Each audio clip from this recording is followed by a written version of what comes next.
Welcome to Stirred Up. I'm Heather. I'm Jessica. Welcome to our podcast where business meets happy hour and we're serving up brand insights with bar rail banter. We're two Midwest corporate pros who love dissecting popular brands, not just for their marketing genius or business moves, but for their corporate integrity. Together, Jess and I dig into sustainability, leadership, and how brands are actually impacting the world we live in. All while keeping it fun, relatable, and let's be honest, fueled by some Fireball too. Woohoo! So whether we're clinking glasses to the brands who are doing it right, or closing the book on the one that missed the mark, we'll bring you the real, unfiltered takes on what the brands are doing that are shaping our world and the lives we live daily. So grab a drink, settle in, and let's get this shit stirred up. Welcome to Stirred Up. I'm Heather. I'm Jessica. Today's Tuesday. Yeah, we're doing dump day. We did dump day. So fun. We'll talk about that later. Shout out to the Midland Humane Society. Okay. Completely, obviously separate from this endeavor. I am involved with the Humane Society. We had a luncheon today, a very, very successful luncheon. So shout out to the Midland community members. I saw people from all walks of life show up, be table sponsors. We're in need right now. Animal adoption's at its all-time low. A lot of people over-adopted during COVID. Shelters are filling up. People aren't really adopting. So there's a lot of ways you can help. If you can't afford money, obviously, is the biggest contributor. But if that's not part of your budget, volunteering to walk dogs, do laundry. Can you tell me a little bit about the difference between like the Humane Society versus like any typical animal shelter? Like what happens? So in Midland, first of all, we're a non-kill shelter. And we also have a full veterinary clinic and staff. So we take rescues, we take surrenders, we take dogs that people find on the side of the road. We take dogs from other cities. Sure. We take dogs who've been abused. Typically the surrendering or the procuring, I guess you could say in a really weird transactional way, right, of the animal is generally pretty sad, but the adoption is generally very positive. Yeah. So what do we need? Your time's super valuable. Also, a quick call to action. I'd love to do a food drive for the shelter. If you have any interest in doing that, DM us. I will take cash donations. I will take Venmo donations. I will take actual and you could probably bags donate of dog food. You could probably donate on their website. Yep, and you can donate on their website. But the best way to do it is so if cash is cash and food is food. So drop it off at the shelter, or they have a lot of people who organize food drives, whether it's in their neighborhood, whether it's with their daycare, whether it's with their business. They had a lot of great sponsors today. One of the sponsors, for every mortgage they close, they're going to donate $250 to the shelter. So that was very cool. And shared a lot of data about just the mission of the shelter is not just animal welfare, it's human welfare too. And the data and the science behind what mental wellness can do for a human. Yeah. And, obviously there's mutual value between the pet and the animal and mutual love. We had fucking shout out to our viewers that were there today. We had Rob and Callie. We had a couple gentlemen that I met towards the end of the night. Funny story afternoon. Allie Huntoon gave a story about how she adopted her dog. They talked about fostering, whether you can only foster for a day or a couple of months. And then we had a doll volunteer who is a retiree who does laundry 40 hours a week. So wow, it was just a really cool experience. Also weird to the world's collided a little bit. I thought we were going to see Humane Society in action because after we went to the dump, we went to visit my dad, who happens to just be hanging out in the garage, and there's a couple of extra spare dogs, and Heather goes, "I'll take them." I'm like, "Wait a second. You're taking dogs to my house right now in the studio? These are puppies. I don't know what happened to them, but we're recording. We're going to have puppies on set?" Yeah. They'd been fine. They'd laid right underneath the table. I'll go back and rescue them after. Pooping and peeing. Oh, my God. You sound like my husband. Get the fuck out of here. Hey, it takes two kinds of people in the world. That's right. It does. Give us an update on the dog. Right now, they're just in a tote from Target. Yeah. I had my 10 in a tote for 2 weeks. Yeah. They're fine. Liv has generally taken care of them. Mike thought they were going into the garage. That caused a ruckus. It's way too cold in the garage when we got them last week. They would have frozen to fucking death. Are they in your kitchen? They're in the basement bar. Oh, okay. Which is actually perfect. They're on the ground. We have a sink down there, which is nice. A trash can, which is nice. Yep. A dishwasher, which is nice. And she can literally crank the window open and throw the trash out. So Mike was very upset about that. But I was like, listen here, motherfucker. You're the one who made this decision. He approved. Just because you now, again...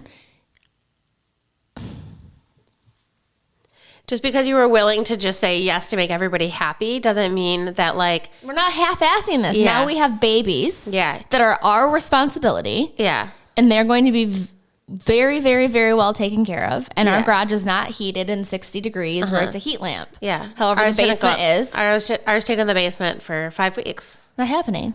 But it's adorable. They follow Liv like they're her mama. They shit all over her. And she loves it. She loves it. And we're on day...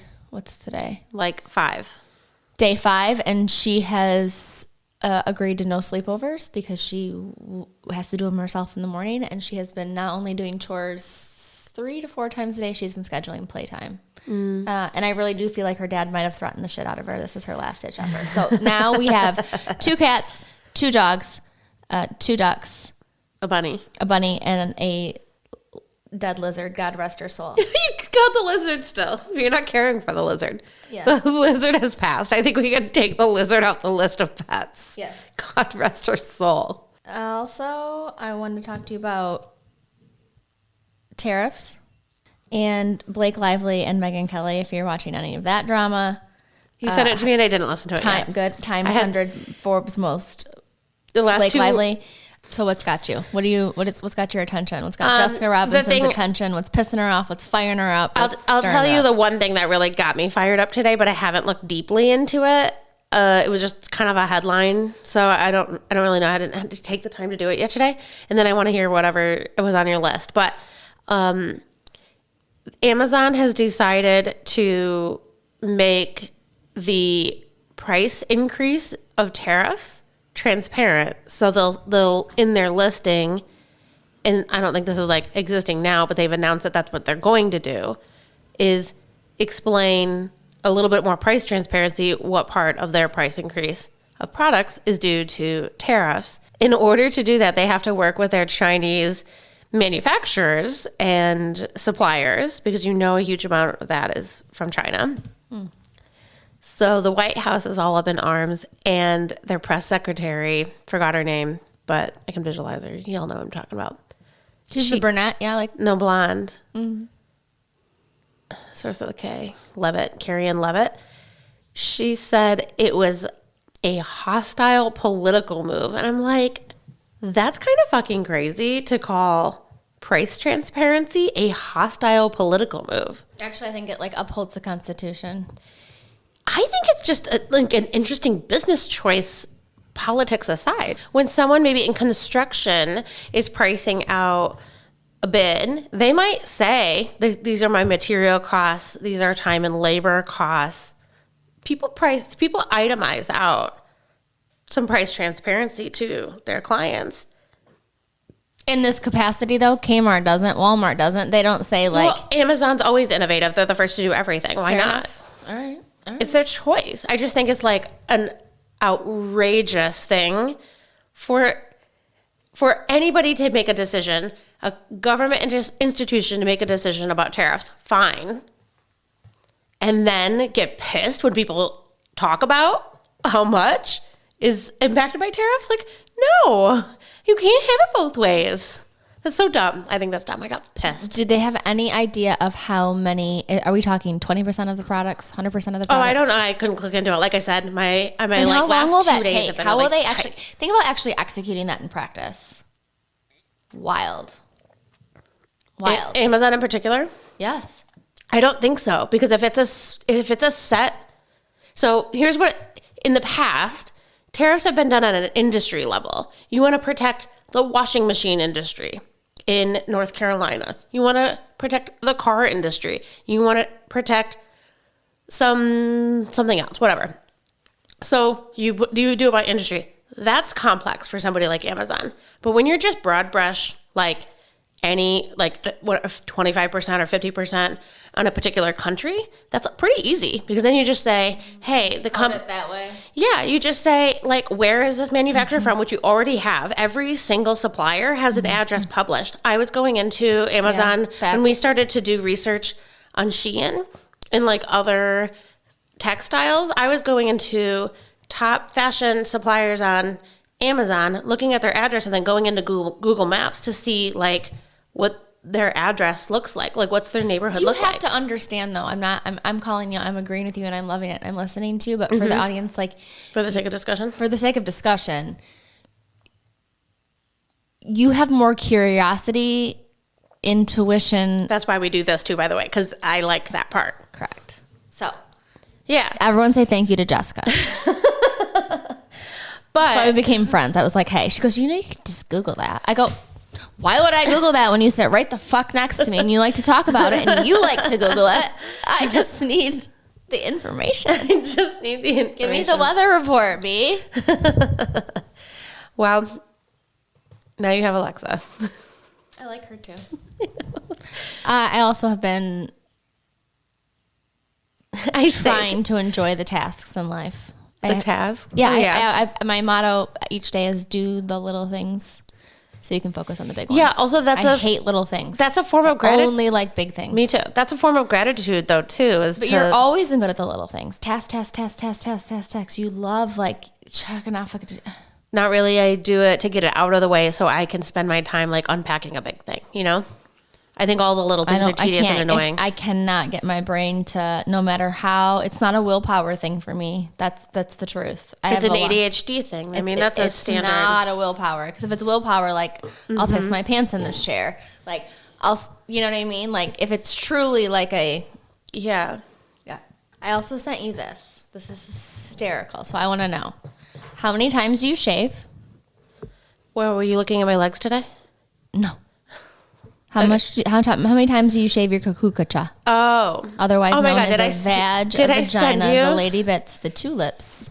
Did I send you? Female anatomy. There's such a good TikTok video about it. Did I tell you to send you the shaving one? No, but we're going to tag this. There's another one that is so funny. Answer the question. How often do I? Maybe once a month. A month? Do you do the whole thing? You go bare? What do you do? So the TikTok that I'm referencing, she called it what's those, like, Princeton? Bald but hairy dogs? Princeton? No, those like partially bald dogs. My friend Sarah had one named Franklin. Princeton. Chinese crescent. Chinese crescent dogs. Since I've had kids, I can't also see so much about what's going on down there. You're like, I need my next new tile is going to be glass reflective on the shower floor. No, I don't want to see that. Why? I don't know. Oh, Chinese crested. So what if you want to see Jessica's vagina, you got to see her naked body last week. This week is a full-blown view of her vagina. Yeah.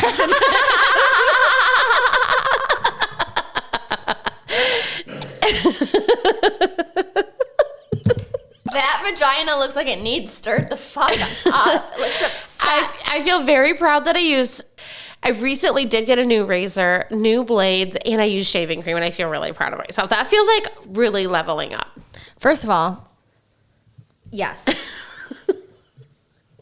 Second of all, like, I stir it up. I either am the most hygienic, use the best creams in the entire world, or I walk around fucking barefoot with my dogs out and my toenails unpainted. I think like, same. I have no in between. Yeah. I either get judged at Ulta because I think I'm going to steal the perfume.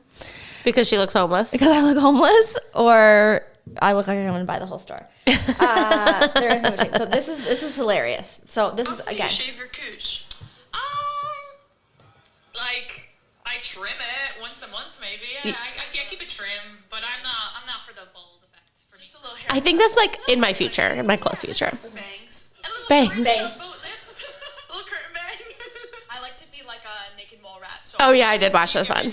I think that's probably what got me entered into the next one, which was the one with the Chinese. So shout out to Hannah Berner. We're going to share you. I'm going to send it to Jess so we can share it on our social. Yeah. Your interview is hysterical. I'll share with you the one that I was referring to because it is So good. I I followed have gotten Hannah my Berner. vagina waxed a couple times. We talked about it on the show that my coworker said it made him blush. It was the episode he said had him blushing, and I think it was probably about waxing vaginas. If we could get a man to come on here, preferably a gay one, not a straight one. Oh, I have one in mind. He's a listener. Will he let us shave him or wax him up? Oh, I don't know about that. Would you I'd let me ask- wax you? My cooter? Yeah. I've done my sister-in-law's. Straight up. Done it in a parking lot. Done it on the bathroom counter. I've legit... this can go on the Patreon and then we'll give Tay royalties. Okay, I'll think of But it. I have seen that coochie. I have waxed it. We have explored it. Okay, let's ask the listeners, not view it, but to see. What's your vagina situation? I feel like my Well, no. vagina situation pre-COVID and post-COVID are two different situations. Okay. Before I cared, now I don't. I have bangs. So 2 questions for the listeners, No, and then I want to hear about yours. I have a mullet. Like a rat tail?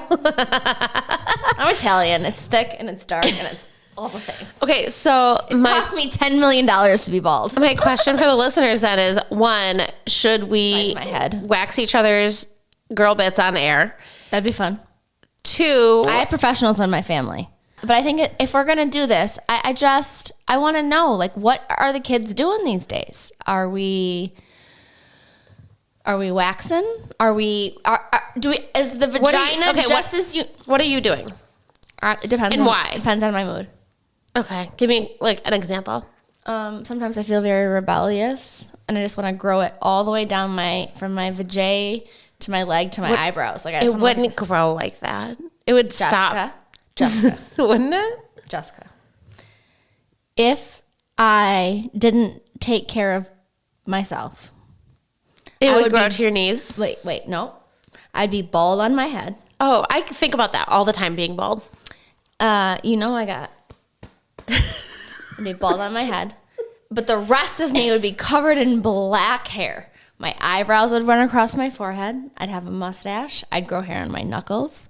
Even my kids see my arm hair, which is falling off as I get old. I have an arm hair. These kids shave their fucking arms. They shave their legs. I have a really thick one, and I want to name him on my arm. No, a real thick hair on my arm. Jessica. It's been with me for a couple of years. Ask Callie. She knows that. Callie, do you even love her? Pluck that shit. Get that bitch drunk. Hold her down. My sister-in-law will hold you down too. Like you're not gonna. Once she gets you on that table, the hair's coming off. So I want to know what's happening out there. For me, I feel the most clean and ready for the day, the month, the year when I'm Yeah. clean Groomed. shaven. Okay. Clean shaven.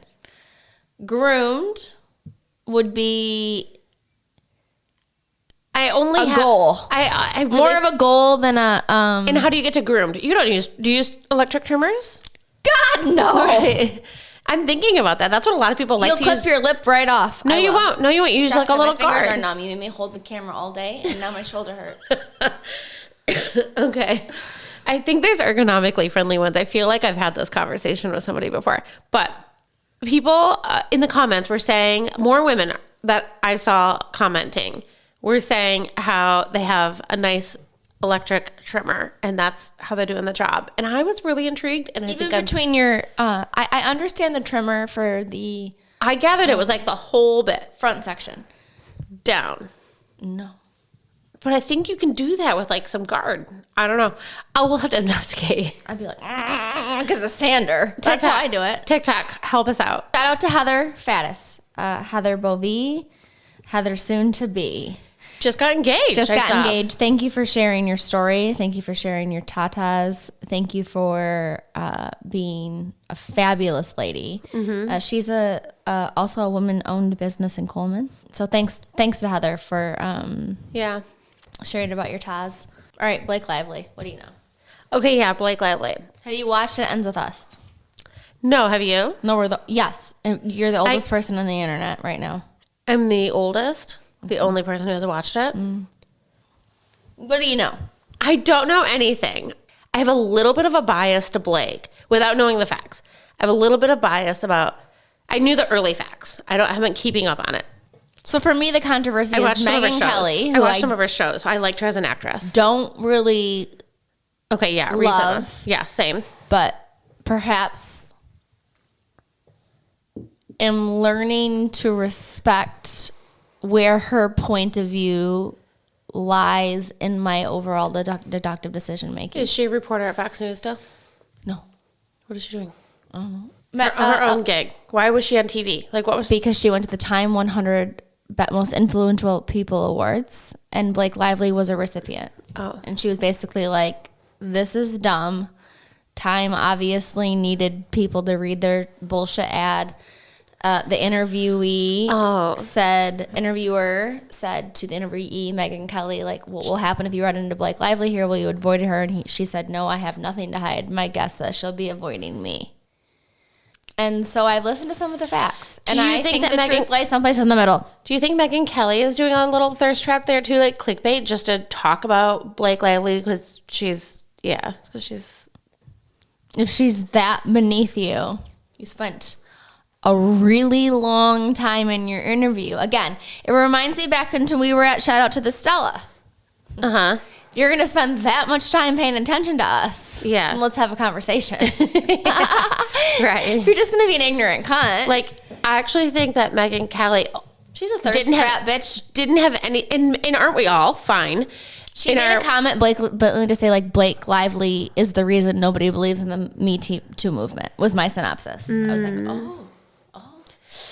Well... But they also say Taylor Swift is a star herself, and I'm a T Swift fan. I'm not a Blake Lively fan. I didn't know Blake Lively. I didn't know who the fuck this bitch was until she was friends with Taylor Swift, and then I started to watch Gossip Girl, and I like Rachel Meester because she was in the Tim McGraw Gwyneth Paltrow movie. Like, Blake Lively to me is like the fucking D Squad. Yeah. And Ryan Reynolds. Ryan Reynolds. He's fine. So like, I could pick him up at the fucking My Alibi if I got lucky on somebody's way home from fucking Grand Rapids to Midland. So I don't have any like deep feelings about any of it. My past, same. So I'm just trying to stir it up. Fair. My past is I just wanted to declare it. Like I could be like me neither. Don't give a shit. The wind is blowing real hard today, and wherever the wind is blowing, like I could be swayed. But I have more of a bias to Blake because I did watch Gilmore Girls like a long time ago.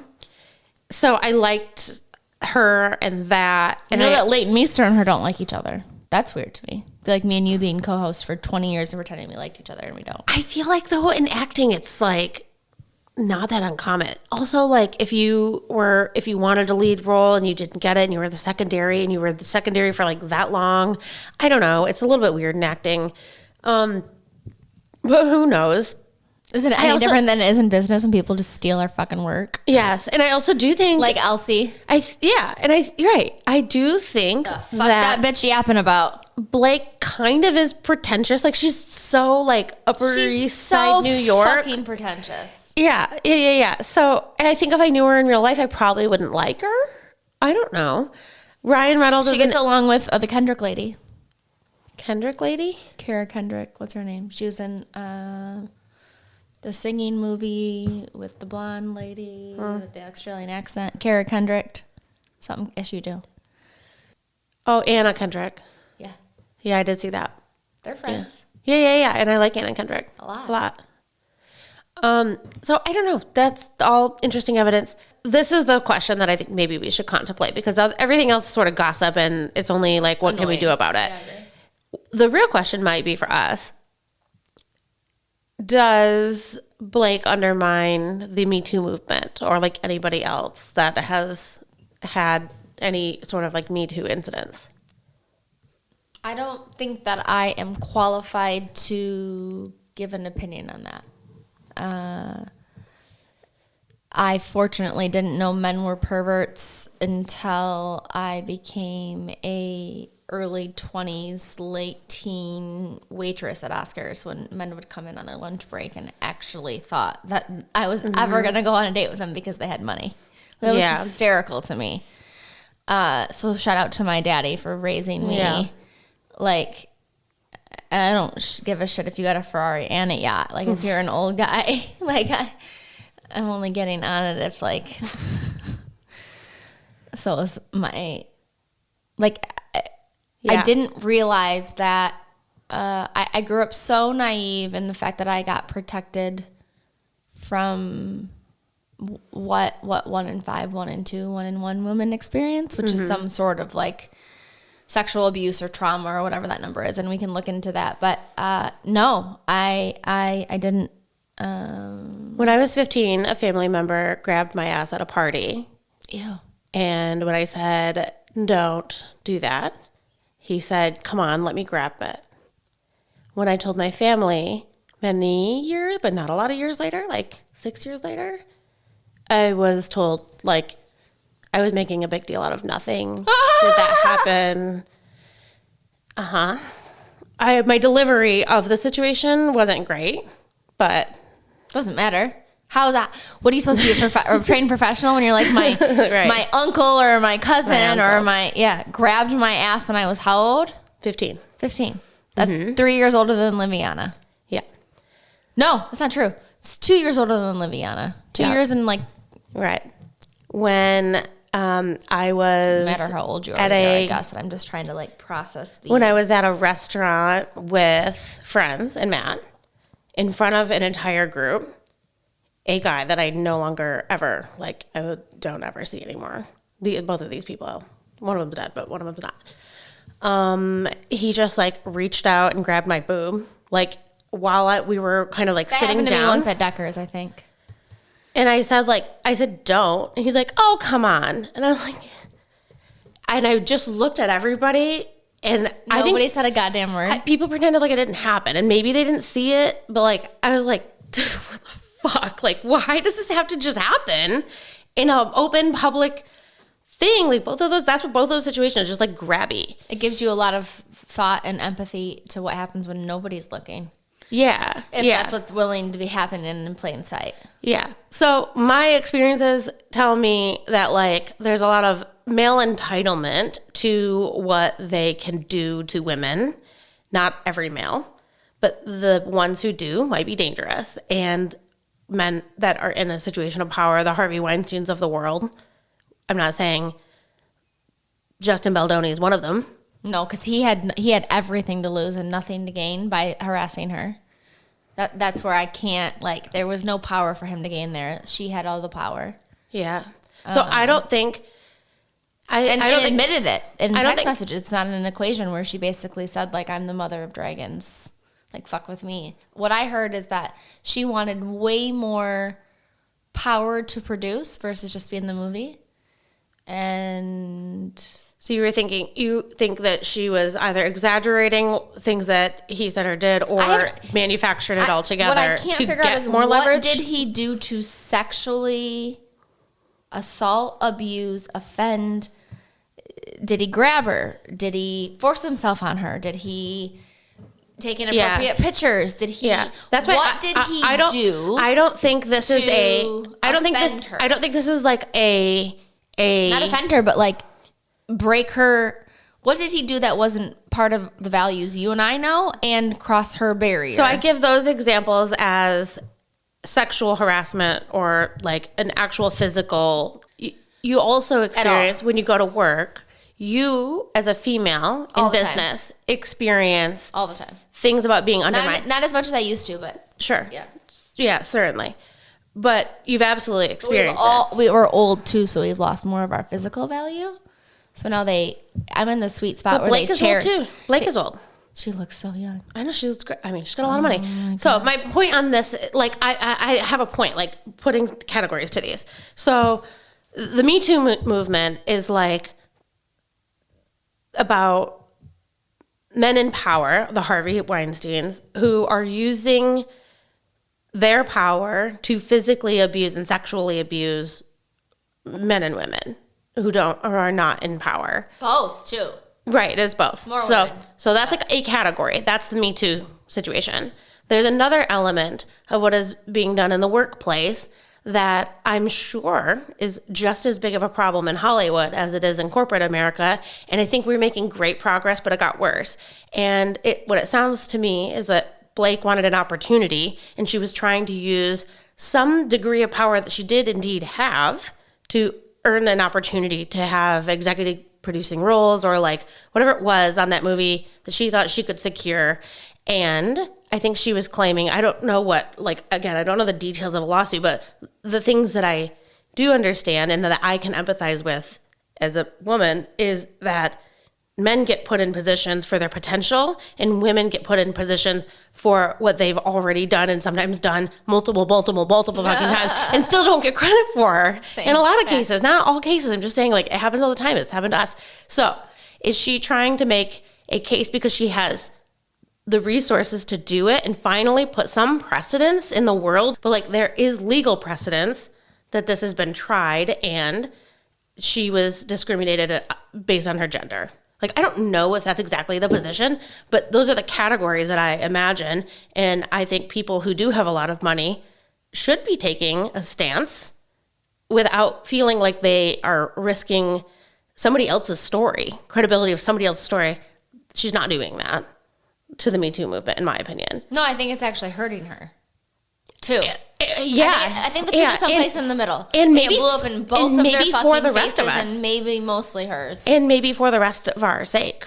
Like, maybe still what ends up coming out of this was that, like, she had to take time out in the trailer to breastfeed and pump, and he was coming in there while she was doing that. And in some cases that was okay, but when he was unannounced, it wasn't. Like, there's not always rules about this stuff, and it's even more gray area in Hollywood. And my perception of what she's trying to convey is that, like, things didn't go as what she expected, and she thought she, like, while she was putting her money and reputation on the line, he still blew right through her. That wasn't okay. And, like, maybe it is okay. Maybe we legally say that it is, but she's trying to say that it's not. And I think that's an interesting, I don't know. But it would be, I hope they make a documentary on it one day and we can crack it all. And then part of me thinks this is all a PR stunt because they have to get, they're not in maybe a physical warfare, but like an emotional warfare. I wonder that like, too. Is this one of Ryan Reynolds' greatest marketing schemes? Mm-hmm. And now Megyn Kelly has an opinion? Yeah. I wonder that too. All right.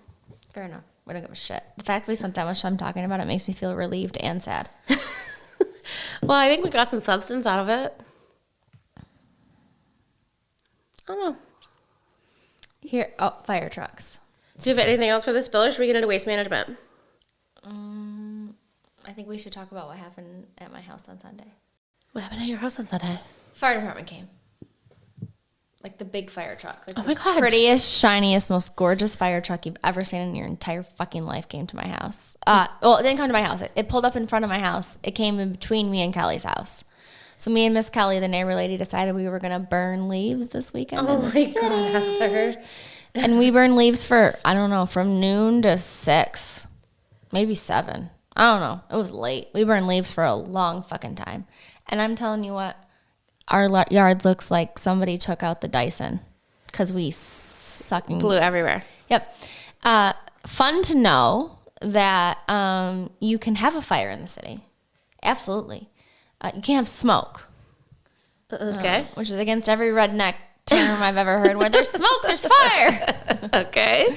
We set up the fire pit between our two homes. A raised fire pit with a lid.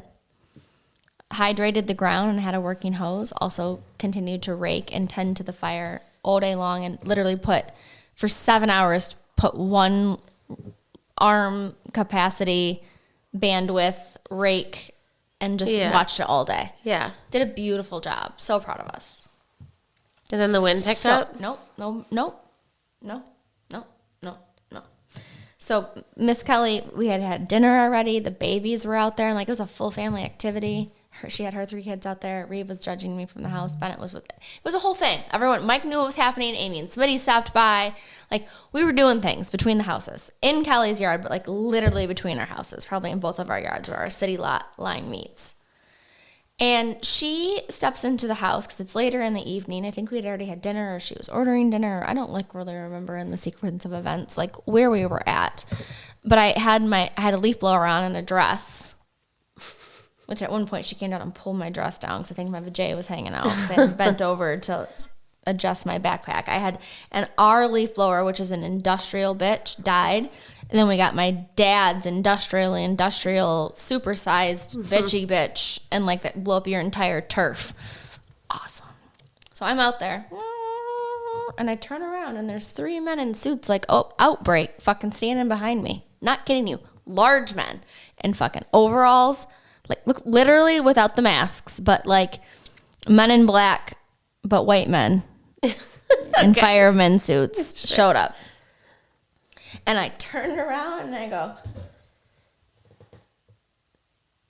hi, gentlemen. Where I come from, you sneak up on a woman like that in her own yard, you get shot. And the one went, okay. And I said, what's the problem? We've got all the things. Like what? Yeah. I read every fucking rule the city had before I lit that bitch on fire. Kelly was over there just living her best life, nervous she's going to get lung cancer off of one bonfire. One. She told me that on Monday morning. She was like, I was so happy to take a shower. I thought to myself, there was so much smoke. Do you think we might hurt my lungs? I was like, no, I do not. I do not. So when I'm like kind of giving them the business and they're like, I'm like, I don't mean to be rude. Like I super appreciate like, not only your service, but like just so many mad respect props. Like I'm being a dick. Like you did scare me. I did mean what I said. The minute I figured out who you were, when I saw the giant red truck that's about as big as my house in front of the front lawn on Sunday at 6 o'clock at night, 7 o'clock at night. I apologize for being a dick, but like, however, like you're wasting everybody's time. Yeah. And they're like, yeah, we know. We hate the fucking assholes who called. They didn't say that. So someone called. Oh yeah. And it was the smoke.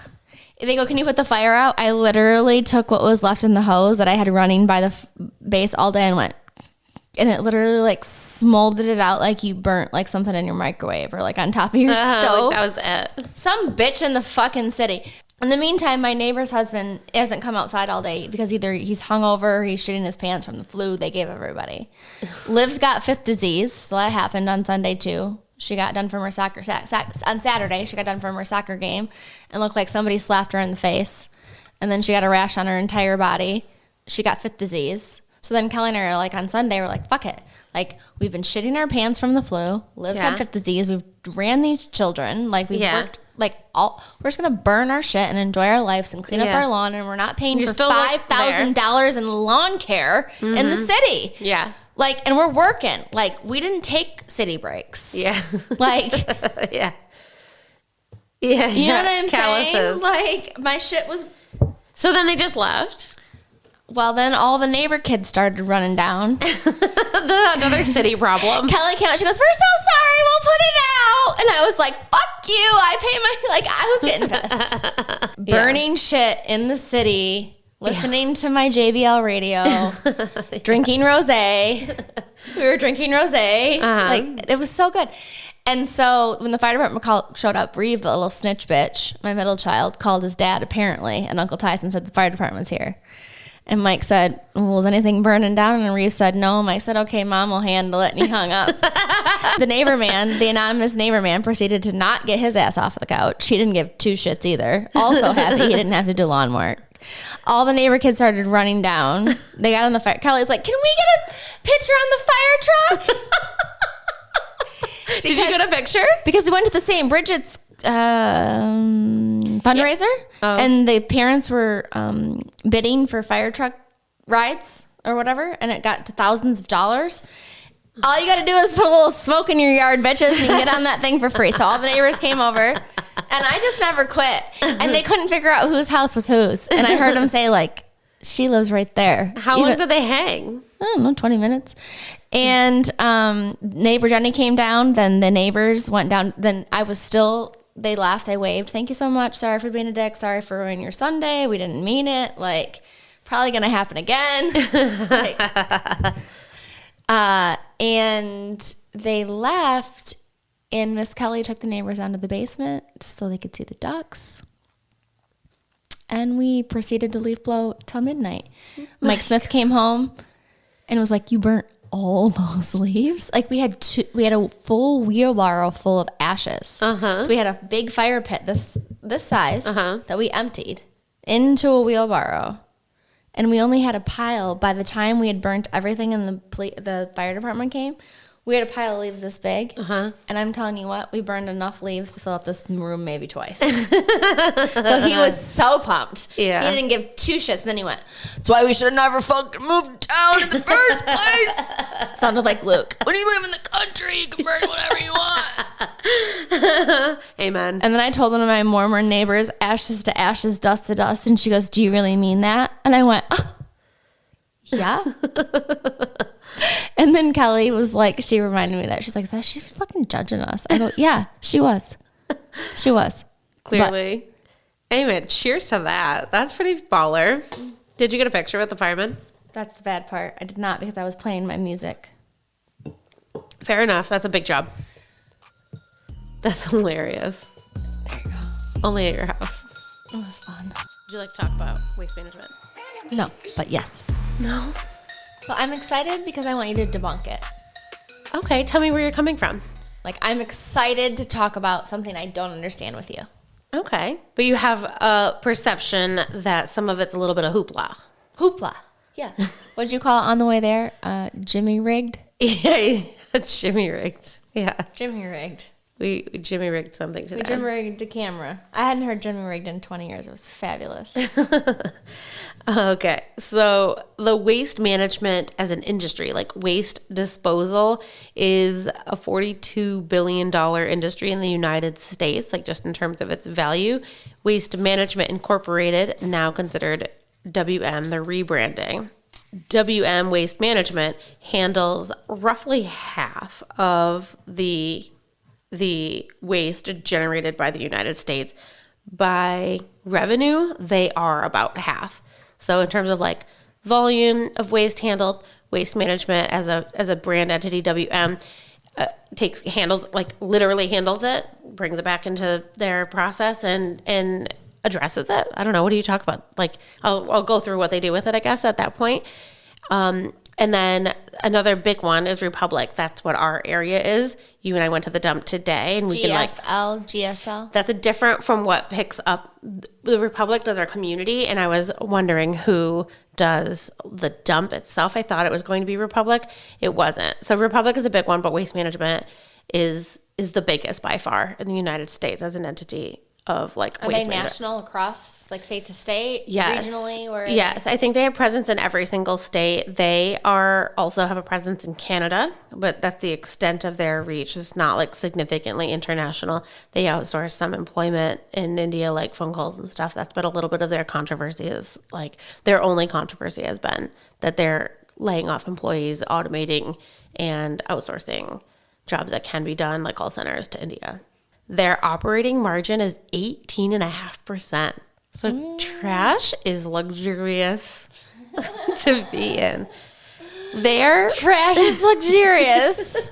Dude, I've been knowing that my whole life, bitches. I've been picking trash since the day I was so there's value in trash. 18.4% margins. fake. They have almost 50,000 team members. They call them team members. They are cutting about 5,000 in the next year. So that's like Alter robotics, automation, AI, or what?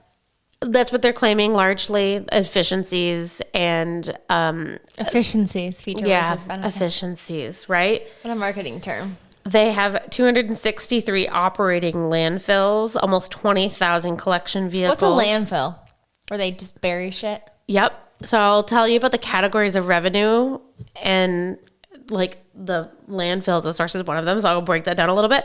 So 263 operating landfills, 18,000 collection vehicles, 100 recycling facilities, which is an increasing number, but it's increasing pretty slowly. Just spoiler alert. And then 100 out of how many facilities? 100 of what? How many facilities do they have in general? So their footprint is comprised of recycling facilities and landfills. Okay.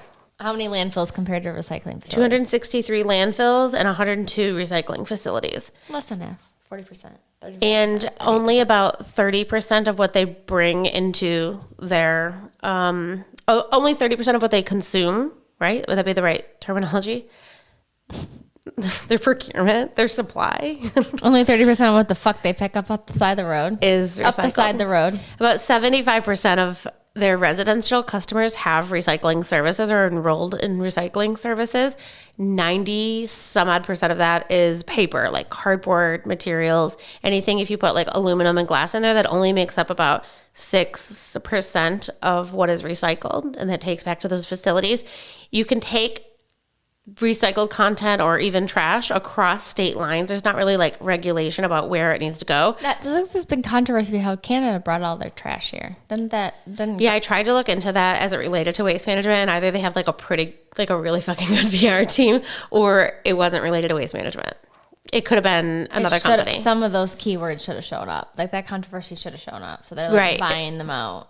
I mean, I was using silencing the internet through their something digital marketing genius. I even thought the way that so I was using multiple different tools to like dig into different sources to analyze this, and I thought the way that ChatGPT was responding to me, I was like, I'm being greenwashed. I'm being like completely, I don't know, sabotaged. It just felt like such like, I don't know. But is recycling a real thing? Okay, let me tell you. So their business model is composed of 3 different categories. This is kind of interesting. Their main bread and butter category, and they don't publish a lot about, I have to make some assumptions in some of these numbers. Fair enough. So some of these could be incorrect just based on my analysis. I'm making some assumptions because they don't report a lot of this, but some things are. So I'll try to be clear about that. So there's 3 categories. So the first one is collection and disposal services. That's the bread and butter. That's what you think about when you think about a trash company. Their collection services of picking up trash and then putting it somewhere. Picking your shit up and taking it the fuck out. Yes. By and large, that's going to a landfill. 70% of the waste they collect is disposed in a landfill. What happens at a landfill is that you bring in all of this trash. It is buried, truly.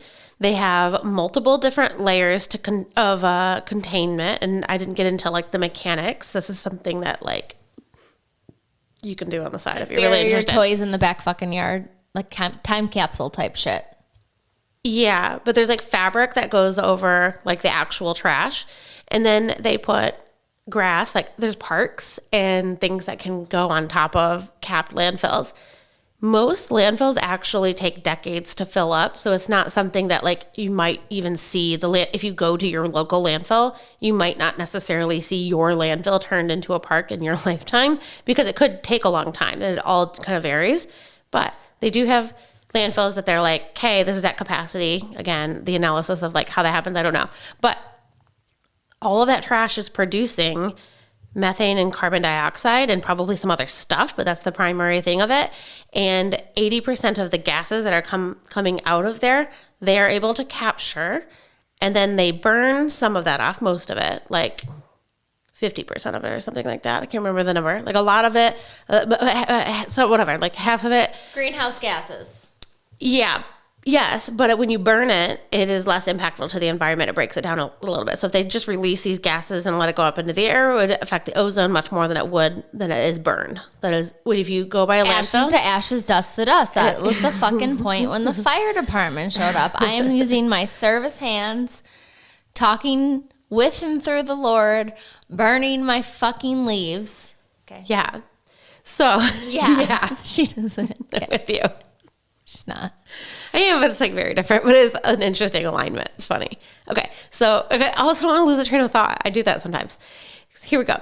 Okay. So some decent amount of the gases that... Is our booze just out for today? Is that what's happening? Do we have any more alcohol? I don't have any more of that. I don't know what kind of... We have more Fireball. Water and Fireball. Yeah, water and Fireball. Do you want a Fireball? No, I'm dialed in right now. Okay. After. Okay. So they burn off methane. So if you drive by a landfill, you'll see like something on fire. They're burning gases that are like help protecting us. These are things that are like coming up from the gases of the landfill. They're burning it. There's a little bit of pollution going on for sure, but it's not as bad. Comparative to driving your boat in the harbor? I didn't do that analysis. I don't want to talk about that because I like driving my boat in the fucking harbor. Anyways, Jessica's killing all of the walleye, and she's protecting all the sea lamprey. shut up. Don't start rumors about me. Okay, this is so interesting. I didn't know this. I want you to know this. Understood. So another like little less than half of those gases that they can capture are then used to go into what they're calling renewable natural energy or renewable natural gas. Hold on, I got to find my notes. Renewable energy, and they call it renewable natural gas. So they are actually fueling. Okay, here's it. 80% of the gas that is released can be captured. 57% of it is flared. The fire, they set it on fire. 43% of it is turned into renewable energy. This is like recycling, but it's utilizing what a large majority goes into the landfill. The landfill gas is processed into that renewable natural gas and allocated to waste management's alternative fuel fleet. And so they're converting many of their trucks, their trash trucks, instead of being diesel, it's this renewable natural gas. They have 200 sites around the United States. Are they saving it? Are they bottling it up to run our cars? And they'll sell it. Yeah, they will. For our houses? It's extremely volatile. We need natural gas to run our cars, but natural gas runs our houses, like our propane. Like, yeah, we but had a pig as a kid. I think this is a completely different type of natural gas. I think it's like a very special type. It's coming from trash. I don't know. I'm not a scientist. I'm just reporting what I read. What did the sludge in the ocean come from a million years ago to make the oil? Right. It's possible. Ashes, dashes, dust. Anyways, My friends who believe in the Bible and believe in science believe that, like, they converge. it's just going to evolve. Whether you ever survive it or not, Right. like, it's just part of what it is. And So you do the best you can with what you have. And, like, They do sell the renewable natural gas. They're using it in their fleet more than anything because that's a controlled loop. when you say fleet, though, that means The vehicles. trash truck. Yeah. So can that same stuff be used in your... Like theoretically, yes, but I don't know if it's interchange. it? I don't know if it's interchangeable with like what we already have. They do say that they sell it. That's part of their business model is that they sell. So there's landfills that create this, agricultural waste creates this, wastewater treatment plants also create renewable natural gas. What did they call it when they said the cows were polluting our earth? The animals? Methane. And this is called biomethane. Yeah. Hey, look, there's something there, and I think it's really interesting. It's a volatile. Whatever that dumb bitch said who the cows were hurting us, that's hysterical to me. No idea what you're talking about. You don't, when she said that there was basically like we're eating too much animal and we need to eat more plants because of the methane that the animals were putting off. It is true. We can eat more buffalo. That's a topic for another day. You can do that research. That's a topic for another day. It's not for this. Okay, the other category. So I've discussed two of their three sources of revenue. Their first one was where they get much of their revenue. The core business is collection and disposal of services. That's the collection of pickup. They experience a decent amount of growth here year over year. It's like 5% year over year. There's a trash growth. GDP, so we're producing more trash than we are growing. Correct. And they can Economically. and they can control the pricing a little bit more. Like they're the biggest competitor. They grew 5%, then they have 7% pricing growth. So It's largely through they can control that. contracts, right? Whether it's state, city, Yes, and like township. Yep. Township. Okay, so the second one was renewable energy that I talked about. They saw a 10% decrease in revenue due to just like the cost of energy prices for where they do sell. I don't know where they sell into the renewable natural gas. It's just really, a lot of it goes back. I mean, again, it's a closed loop, but they can control their trucks consume it. But it is an option for them to sell the energy that they're getting from landfill. I think that's really compelling. And then the recycling services. So 11% of what they collect is repurposed. Not a lot, I think. 74% of waste management residential consumers do have recycling services. They have about 100 recycling facilities across North America. The big issue is contamination. When we visited the dump, we talked about that today. So our dump locally here in Lee Township does manage the they sort through the recycling, break it down. When you say contamination, what do you mean by that? Not super educated on this, but my guess is like there's yogurt on your plastic yogurt cup that can't go into the process. You have to wash your plastic? Yes. There's no rinsing process? I don't know. Then you don't have a process. In Philadelphia. No, that's not true. It is true, because what's worse, like if you're paying for a water bill and you can't afford it, like do you just throw the yogurt container in the trash, or do you like rinse it out and take your time when you're a single mother? Like what's your trade-off here? No, like, I do agree with that. Rinsing it not part of the process. But then I think we need to visit a recycling facility. Part of education too, to say like don't waste your fucking time if you're not gonna fair. Yeah, because then it's yeah. So they are investing. It's like $1 billion in the next 2 years into recycling facilities for management of contamination. But contamination has always been a big problem. Here's the other variable they about. Probably get a tax break for that too. Who gets a tax break? Waste management. Oh yeah, probably. So they saw a 20% decline in revenue for recycling processes in the last year. Why? Largely due to the commodity prices of recycled material. So when that, remember how we were talking about the onus is on Coca-Cola to collect their bottles, and then like when it's being recycled, where does it go to? Or the whole like... Hey, you did a big old advertising campaign on how to get everybody to give a big old amount of awareness and volume, and you can't actually cycle it as fast as... The problem isn't... No. The problem is that first of all, this is also a contamination. So red and white need to completely be separated before you recycle this stuff. Do I do that? Fuck no, I don't do that. But that's a problem. So when I'm a recycler and I'm somebody who, the rare manufacturer who's looking to use recycled content in their manufacturing process, I saw that coming.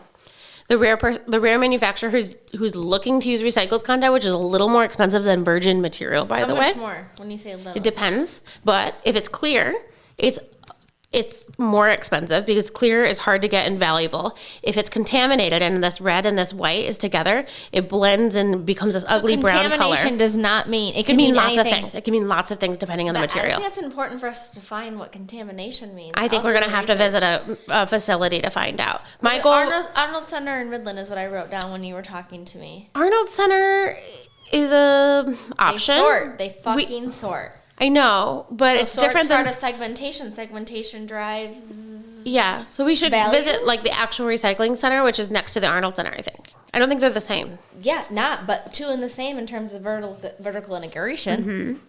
So anyways, I think recycling has had a huge push.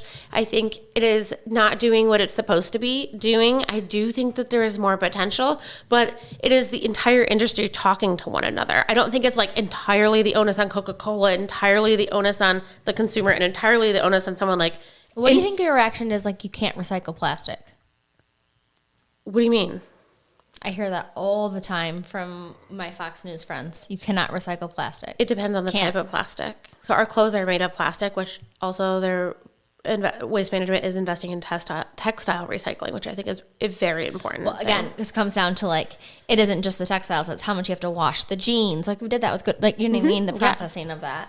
But I guess my point is there is a bias out there. And I bet it's from even, and I'm challenging us because I don't know the answer. I don't expect you to know the answer based on this, but the bias is you can't recycle plastic. I have heard that. But it's just like, it's factually wrong. But there's certain types of plastic. You would know this probably more than anybody, that the more like unique, I would say, the plastic is, the more like advanced properties it has, the harder it is to produce it into something really plain Jane to run the types of things we've got going on even just in this room. But basic like consumer plastic, most plastics, to my knowledge and awareness, and a little bit of Googling can tell you what the code at the bottom means to tell you whether or not it's recyclable or not. And then somebody like a waste management, collects it, sorts it. They take a big sigh and say, oh, like we have to separate all these different pieces and colors, otherwise it's not as valuable. Or how do we peel off the label? Can we peel off if they're not like physically going in, they're using a chemical process to do these things to try to separate all these ingredients. And then hopefully there's a buyer on the other side of it that sees that value, cares, that cares. Well, the government's going to force them to care. Well, they're not under this administration. I don't think so. I don't actually think so. But what's confusing to me though is, or what I'd like you to help me think through a little bit is, so all I hear is I can recycle glass. What I understand is I can recycle glass, plastic, cardboard, tin, metal, 96% of what is being recycled is actually paper, like cardboard products and regular paper. Fair enough, because you don't actually have to cleanse it though. You just break it down. Yeah, and there's not as much contamination. Right. So when what's confused? So when Waste Management says we're this big recycling company, so a lot of the times I feel like they're like GFL. So today we went to the dump. That is the takeaway I wanted to leave you with today. Actually, is I really wanted to hammer. They greenwash us. No, well, I don't jump to conclusions before we have gotten to the clink. Okay, fair enough. I really wanted to lay out for you.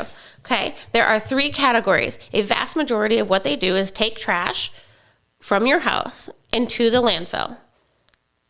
Like flat out, 70% of what they do. Moving your shit from one fucking shit to the other. They are rebranding themselves to be a sustainability company. And arguably, they are one of the few people who should be able to claim they are a sustainability company, because somebody's got to deal with our shit. Somebody's got to deal with our trash. And they have the step in the process to be considered like the lever of sustainability if nobody else is going to do it. That's just a hot take right there. But like readiness assessment, we'll crawl, walk, run. Someone's got to pick our shit up before they can figure out what the fuck they're going to do with it. Yeah, and now that they have possession of our shit and our trash that we chose not to be sustainable with to begin with. Fair enough. Then they've got to do something with it. So they are choosing 80% of the gas that comes from the landfills. Shine, mama, shine. Becomes renewable energy that they can put into their trucks, and hopefully they can sell to other places that can consume renewable natural gas, of which I don't have a significant level of expertise on. And then some small amount of what they're doing is being repurposed into recycling, and they're spending arguably more innovation dollars into trying to make recycling work. And maybe that's the PR stunt that is more greenwashing than anything that I have seen so far. Do you, I'm sorry if you already told me this, but publicly traded, privately traded? They're publicly, but I don't remember. Who's the founder? Do we know any of the founder story? Yeah, but it wasn't interesting. I mean, like, there's a problem to be solved. Someone starts picking up trash. So, like, they just start making money from it. You know what I mean? I started to look at it. So today we went to the dump and you saw me pick all that shit. You're judging me. No. Oh, was I judging you? I literally saw a candle holder with 2 brand new candles that you literally probably need a matching one of because you have it in your house. And she looked at me like, listen to me. I go, Jess, I have my arms are full. I have all the things. Full. Excited. I go, Jess, I was so excited. I saw something that was like your vibe a little bit. Like if I would have showed up with it and you would have thought I got it from Magnolia home. Maybe that is part of my problem is like you the experience of shopping. Bitch. Yeah. This bitch over here can't take anything from the dump. And I go, Jessica, this would be cute in your house. She literally, I have never in my life seen you make that face. So I like also appreciated it. And you went. Because they didn't want to offend the lady too. That's what I knew. I should have just picked it up. Wrapped that shit up and re-gifted it from the fucking Lee Tucky dump right to the Robinson fucking wood shelf household. So that I could put it back in the trash and take it right back to the dump. You wouldn't have. It came from me. I might have. All right. I don't keep stuff I don't need. Okay, so there. Maybe would put it in the studio just for you so you can see it. Hold on. Also today, Jessica got a boyfriend. I thought about this the whole time. She gets to pick. Oh, which boy? How cute. Salt and pepper shakers. I'm hopeful that you kick them both to the curb. I'm just kidding. They're adorable. Didn't need to be gender related. It's totally fine. And then we got mugs. Oh, there's 2 fireballs. Tell them what else I got. Fireballs. Tell them what else I got from the Goodwill. I don't know. I wasn't paying that close of attention. A log with garland on it. Is that what I picked up? And a cape.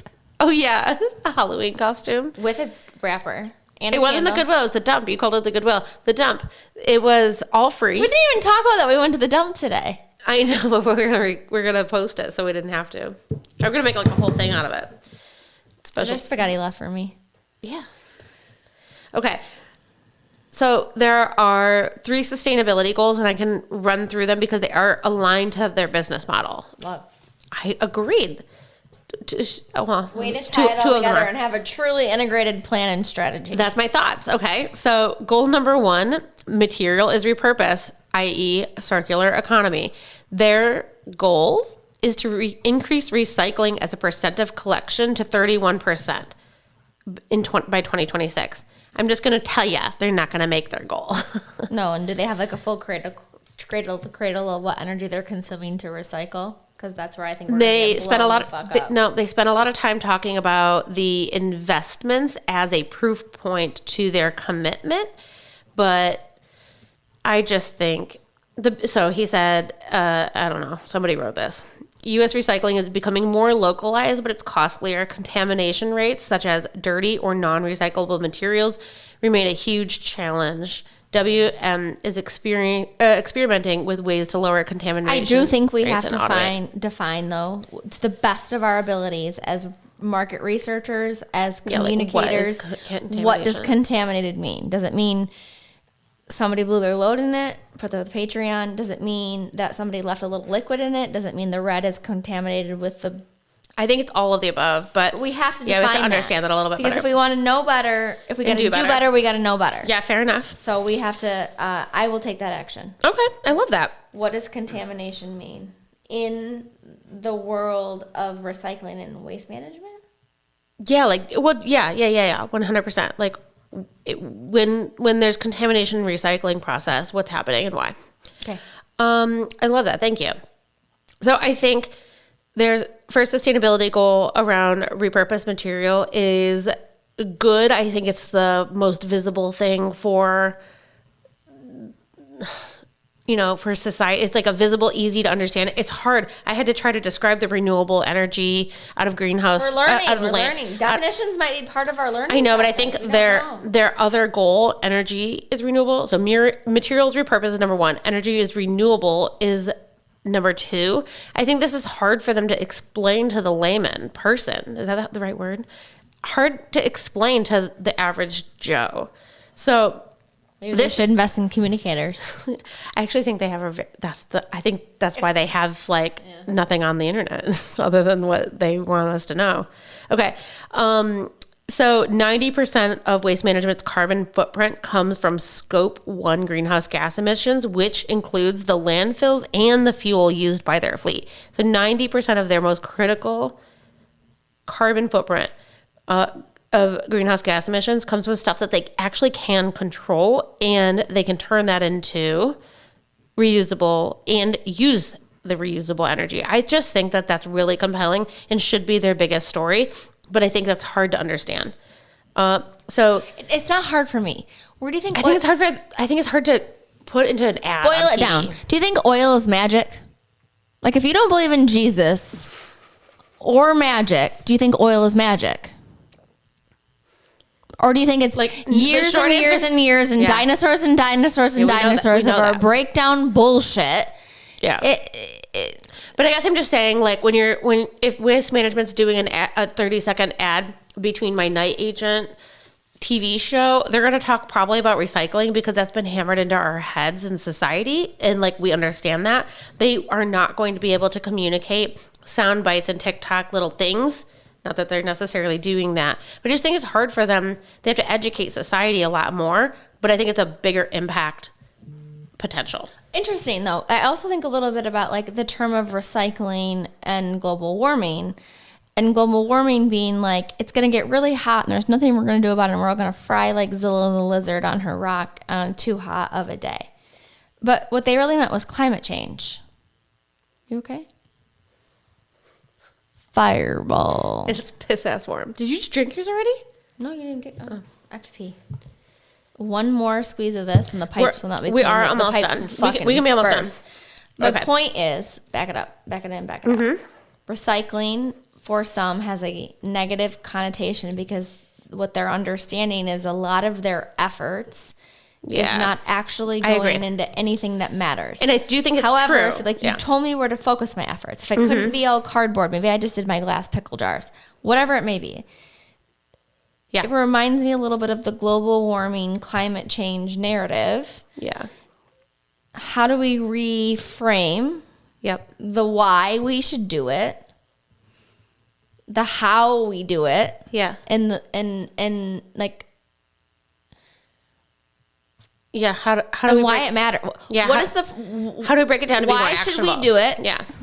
How do we do it? Yeah. Why does it matter? What are the steps? Yeah. Like, it's all the things. Who, about, when, where, why. I'm confused because we do take the time. And in our house to separate shit, and we have 4 different fucking bins. If we're not doing it right, I would. If I'm recycling for the sake of recycling and it's just some fucking greenwashing term that doesn't actually matter, I don't want to do it. I think we have to visit a recycling facility to really know that, and maybe do some online research. To your point, like, I think we could probably know that a little bit more. TBD. Yeah, TBD. I think we could include that into some of our like community content outside of the podcast itself. There's a third sustainability goal, and this one I'm going to tell you is bullshit. So it's communities are thriving is their third sustainability goal, i.e. empower the people to live sustainably. The only thing that I think is sounds like a PR term unless they're putting their money where their fucking mouth is. Are they giving recycling education? Are they helping clean up trash? Are they repurposing trash for people who? I want to know. This is just their like employee ERG numbers. Yeah. So they're finding a way to capture the fact that they are like doing good for their employees. It's not as meaningful, and it's not as significant. I don't think it's that compelling. Can you give them our dump experience, though, cradle to cradle, as a true, to your point? I would also like to know how much shit actually goes in the trash that could be repurposed beyond recycling, landfills, desks, whatever. The business model today was super interesting. Yeah. I did find things I 100% got for free today that I swear to God in the Holy Bible, if I wanted to resell for $50, I could.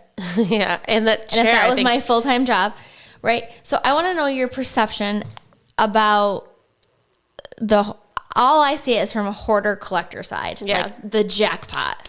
But from like a business model sustainability, what I actually found, what I won't buy, like, what did you see today, what it offered the community, and how will you think about it differently? Having done this research ahead of doing that visit, it fits into, so what waste management is doing is that at scale and not as well holistically. So that's a really great localized model.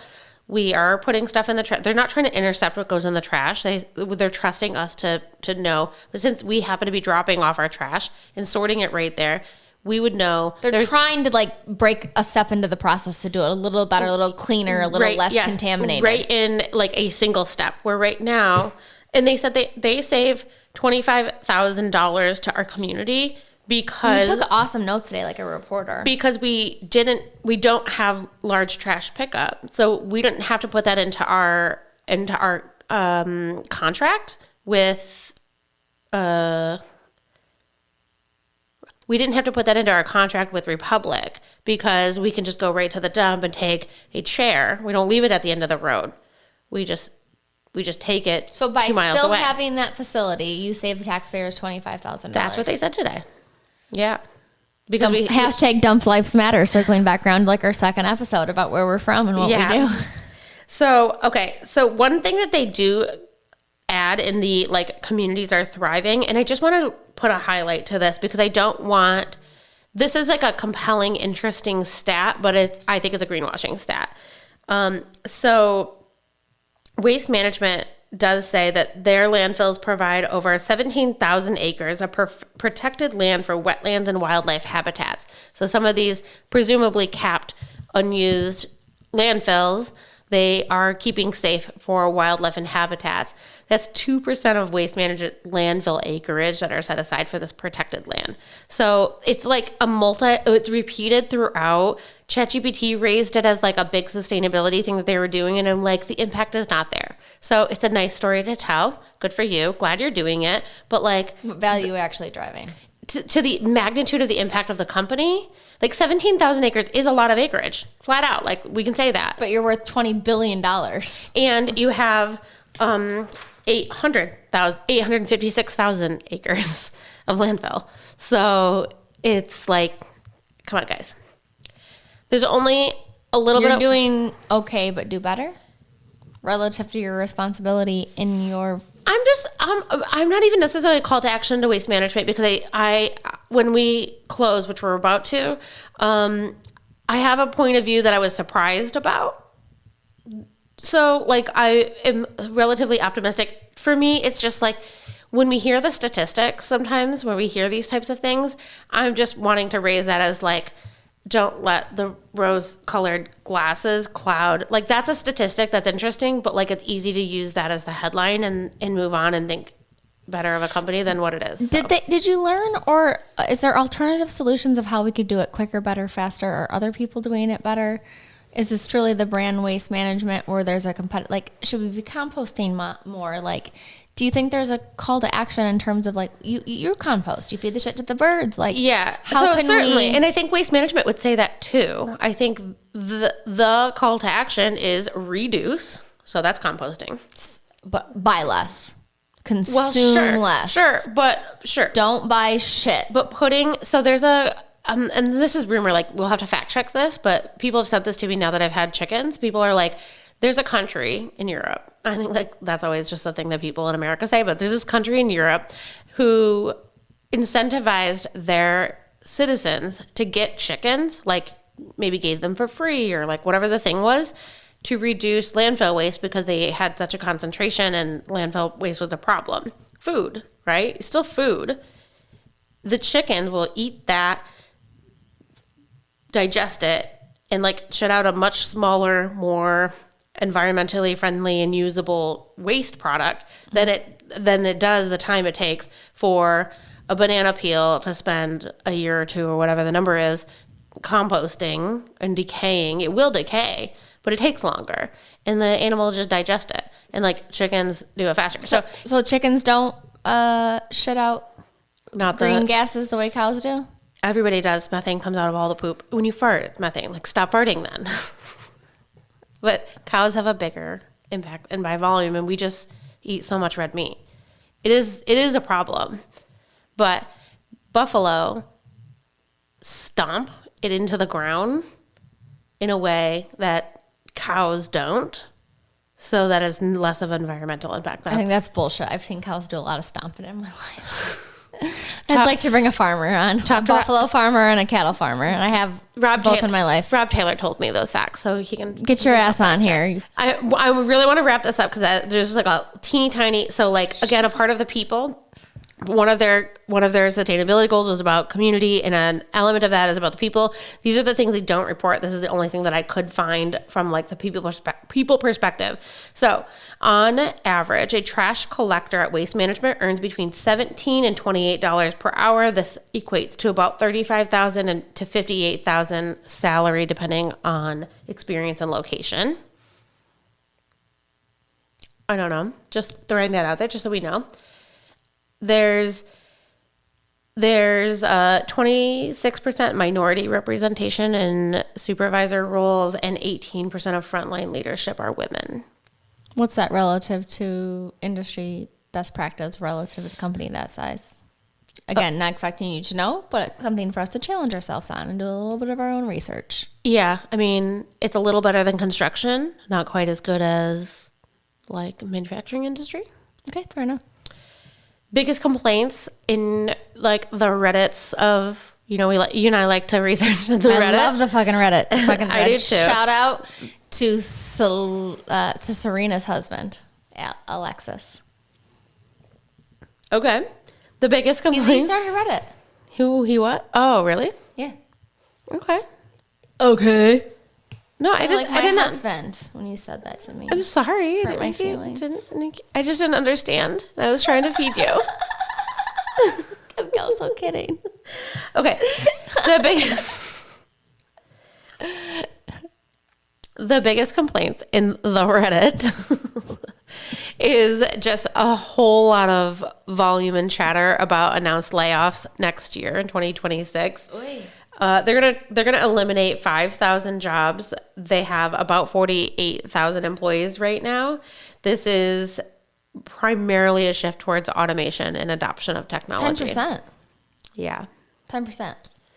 They've claimed it's a shift towards automation. They did have, remember, 20% revenue decrease in recycling and about 10% reduction in income from the market cares less about renewable. recycling. I'm telling you, there's a negative connotation around recycling.